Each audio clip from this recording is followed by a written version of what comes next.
அதிமுகவுடைய எங்களுடைய என்டிஏவுடைய தேர்தல் கூட்டணி தொகுதி பங்கு இன்னும் நாங்கள் முடிவு செய்யவில்லை. வெகு விரைவில் நாங்கள் முடிவு செய்வோம். தாமதமாக எதுவும் காரணம் இருக்காது? தேர்தலுக்கு ரொம்ப குறைவான காலமாக இருக்கிறது பார்க்குறாங்க. இல்லை, தேர்தல் அறிவிக்கப்படவே இல்லையே. தேர்தல் அறிவிச்சோம்னா காலம் நிறைய இருக்குது.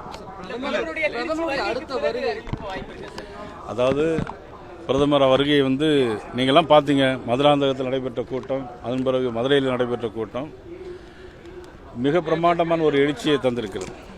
தமிழகத்தில் இன்னைக்கு நடைபெறுகிற ஒரு காட்டு தர்பார் ஆட்சி, ஒரு கஞ்சா ஆட்சி, பெண்கள் நடமாட முடியாத ஒரு ஆட்சி, சிறு குழந்தைகள் நடக்க முடியாத ஒரு காட்சி தான் இப்போ இந்த ஆட்சி நடக்குது.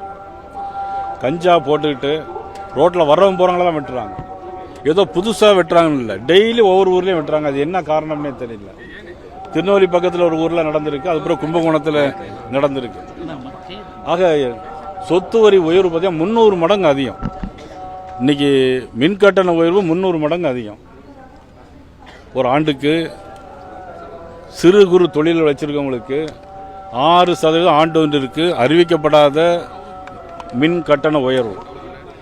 சரி, தேர்தல் அறிக்கையில் சொன்ன எதையும் பண்ணியிருக்காங்களன்னா 1-2 செஞ்சுக்கிட்டு அதுபோல் செய்யவே இல்லை. அதுலேயும் குறிப்பாக பார்த்தீங்கன்னா 1000 ரூபா தரேன்னு சொன்னாங்க. 28 மாதம் 1000 ரூபா தரல. பாராளுமன்ற தேர்தல் வந்த பிறகு தான் கொடுத்தாங்க. ஆனால் பொங்கலுக்கு போன வருஷம் முந்தின வருஷம் கொடுக்கல, இப்போ தான் கொடுக்காங்க. கோடைகால விடுமுறைன்னு இப்போ ரூபா கொடுக்க எதுக்காக? ஓட்டுக்காக. மக்கள் இதையெல்லாம் புரிந்து வைத்திருக்கிறார்கள். இன்னைக்கு கிராமத்தில் உள்ள சாதாரண மக்களும் இந்த ஆட்சியினுடைய அவல நிலைமையை தெரிஞ்சு வச்சுருக்காங்க. அதனால் நிச்சயமாக இந்த ஆட்சி எத்தனை கூட்டணி வச்சாலும் சரி, அவங்க எப்படி நடந்தாலும் சரி, தேர்தல் முடிந்த பிறகு ஆட்சி மாற்றம் உறுதி என மக்கள் தீர்மானித்து விட்டார்கள். ஆளுநர் மாற்றம்